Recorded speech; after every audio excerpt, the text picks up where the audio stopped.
haven't saw it, and I saw National Lampoon's Vacation. It is directed by Harold Ramis, written by John Hughes. And if you haven't seen this movie, I will spoil it for you. This was requested by a Patreon. If you'd like to fast track a movie review, you can do that at patreon.com/ASEPresents.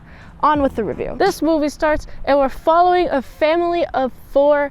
More specifically, we got the dad, the mom, and then the 2 children. Okay, Clark is the dad, and he's like, oh man, I just want to have more family time with my family. We're all not doing things together, and I want to go to Wally World. The kids want to go to Wally World. We're all interested in going to Wally World. And what's interesting is he decides to go via road trip. And as somebody who does cross-country road trips, I can tell you, it doesn't take 2 weeks. We have Ellen, she's like, oh, we have 2 weeks left. You know, we have 2 weeks until we need to be there. We can, you know, do an airplane. And he's like, no, I want to do this via road trip. And he goes to the car dealership, and the car dealership doesn't have the specific car that he ordered. He instead has to settle for this very, very cheap wagon. And immediately I'm like, well, this is a bad sign. This is a comedy of errors. I'm predicting it now. This early in the movie, there's going to be a lot of hilarious moments. One of my favorite gags that runs throughout the movie is Clark gets into the front seat and the airbag just goes off in front of his face constantly. And I'm like, oh, this is very unlucky. How sensitive is the airbag sensors in this car? Too sensitive to be useful at all. They're just going to go off in your face and then you're going to crash. And the airbags are going to be deflated by then, and then you're just going to hit the steering wheel. This is a terrible car. But of course, we got the whole family is huddled up in this wagon. They're going from Chicago to LA, which is, you know, if you're driving a lot, if you're doing like 12-hour days and you stop once a night and then you leave at 11 and then drive 12 hours and then go find a hotel at 11, it takes about 3 to 4 days, around so.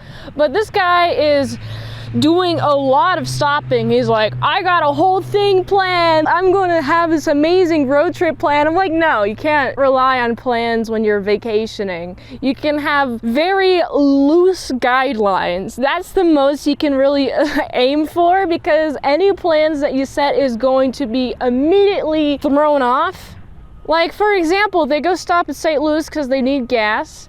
And it makes me think, oh man, how bad is the miles per gallon in this wagon? They have to stop in St. Louis. Presume they have like a full tank in Chicago. It's not that far, you know? And they stop in St. Louis and they're like, oh, we need instructions on how to go back to the highway because we're looking at this hotel. Oh, we could stop at a hotel here. And it's in the middle of the city and it's kind of a sketchy area, and they pull up to some locals, and some locals are like, oh yeah, just give me $5 to give you instructions on how to leave. Clark gives 10, and I'm like, okay. Very, very rookie mistake he made here. You could have gotten yourself an atlas or map or something. I know this is like 1980s, so there's no GPS. I completely understand that, but at least prepare yourself a little bit. Oh boy, and they take the silver things off of the wheels. Are those called hubcaps? I don't know anything about cars, but they take the silver things off. And it makes me wonder, are the silver things even necessary for a car? Like, if they can just drive fine on it, why do you need the silver thing on a car? Oh boy.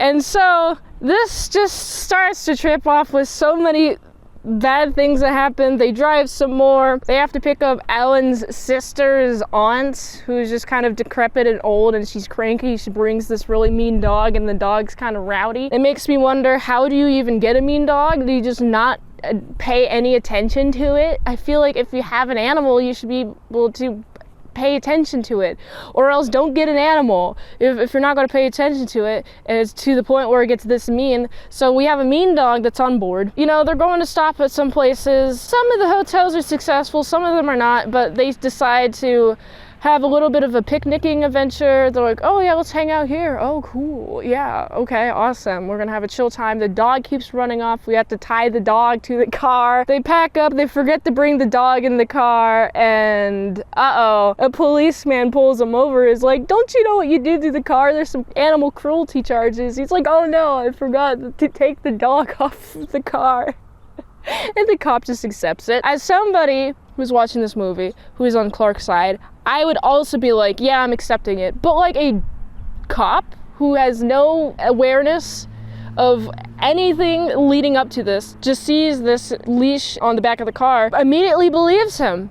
And I'm just like, wow, I'm not sure if that's the cop I want all the time. You could just be like, oh, I didn't intend to do that. And then he'd be like, all right, cool. And that means anyone could just lie about their intentions. Good for Clark, though, that he got off scot-free. And this old lady hears about the dog's death and is like, you dog killer, and he keeps like, you suck, and I'm like, well, you suck because you raised a terrible dog, so much so that it keeps running away, just wants to go all over the place. You suck because you didn't train your dog right and got into this situation. It's actually your fault, aunt. That's what I think. You, Christine, no? You gonna kill dogs now? No, I'm not gonna kill dogs. I'm saying that I don't think you should kill dogs. I'm thinking that you should train your dogs right, okay? This dog was only leashed up because he kept running off, and I mean tied up to the car. He was already on a leash.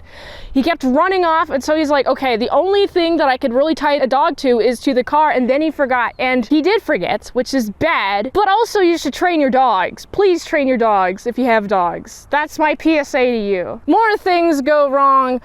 So we have this bed, which is a vibrating bed, which I've never seen a hotel have, but I would like to try this out. There's this bed that Clark and Ellen are on. They're like, ooh, we're on a cool bed. And they keep shaking, and it shakes uncontrollably. And then it breaks. I've never encountered this bed, but I like it. Is there any beds like this on the market? Let me know in the comments if you've ever encountered a bed that just vibrates, because that sounds pretty cool. Also, the car goes crash. It like loses control. It goes off a ramp, and then they have to deal with the fact that they have a crashed car, and also Ellen mislocates the credit cards, and so they have to use cash, and this mechanic is like, oh, I'm gonna haggle you. You don't have that much cash? Oh, here you go, here you go. I'm not gonna give you any good service. And so the mechanic returns a terribly barely functioning car. And at this point, Clark is like, we're so close. We just gotta go to Wally World. Everyone else is like, let's go back, please. And he's like, we gotta go to Wally World. And so he drives to Wally World in this decrepit car. And I'm looking at this, I'm like, okay, what's the bad thing that's gonna happen at Wally World? They've made it to their destination. There's nobody in the parking lot. I'm thinking it's closed. They park so far away. Are they #far parkers? And I'm just thinking, oh no, it's closed. And then they go to the place, and it's closed. And Clark has a freak out and is like forces his way into the park, and he like pulls up a gun against some security guards. Let me in this park, please. Come on, just let me in this park. Let me have some rides. And he like holds some security officers hostage so he could go on a roller coaster. And I thought that was pretty amazing, and it makes me want to do that. But I don't, because parks aren't closed. The FBI comes, SWAT comes, every division of some sort of government body comes, and they're like, hey, please stop terrorizing this park. And Clark's like, I'm at my wit's end. I've driven all the way here. I've had too many mishaps, too many things go wrong. I'm enjoying this park. The kids are embarrassed, but he does plea with everyone, right? He gets a bunch of charges from the cops, but with the power of pleading and begging, you know what he does? He gets all charges dropped, and he's allowed to enjoy his day at the park. And that's pretty much the end of the movie. This movie is a trip. It is a very fun movie. I don't remember any part in which I was bored watching this movie. There's like little things happening in between like all the major plot points, like the family's trying to get to Wally World, and like there's even like in the major scenes like, oh, we're picking up the aunt. We have Audrey, she's like hanging out with her older cousin, and her older cousin gives her some joints, and later when the cop pulls the family over, Audrey like ducks because she knows she has some joints and that's illegal, but the rest of the family doesn't know. Audrey never gets arrested, which is cool. I like that. I also like just how many little things in the background though. There's too much for me to like really go in depth on how much there are, but if you haven't seen this movie in a long time, you should watch this movie again, especially in the spirit of the summer season. Watch this movie again if you haven't. What do you think of this movie? I thought it was pretty dang funny and everyone did a good job acting in their part. I did not notice any bad acting, I only noticed good acting and really good camera shots. And I really liked how the camera looked and all the colors and the pretty colors of this movie. So I gotta give this movie is like a solid 7.5 out of 10. If you like this review, watch another one. The platform really likes that. If you want a fast track movie review, you can do that for $20 Ditos at patreon.com/ASEPresents. And if you like to help support the daily grindiness of all them daily movie reviews, go to this link tree, find the way you can help support the daily grind of all them daily movie reviews, so you can go here. And until next time, I'm in salad sauce. See you later to my salad, croutons, and bacon bits. Pew!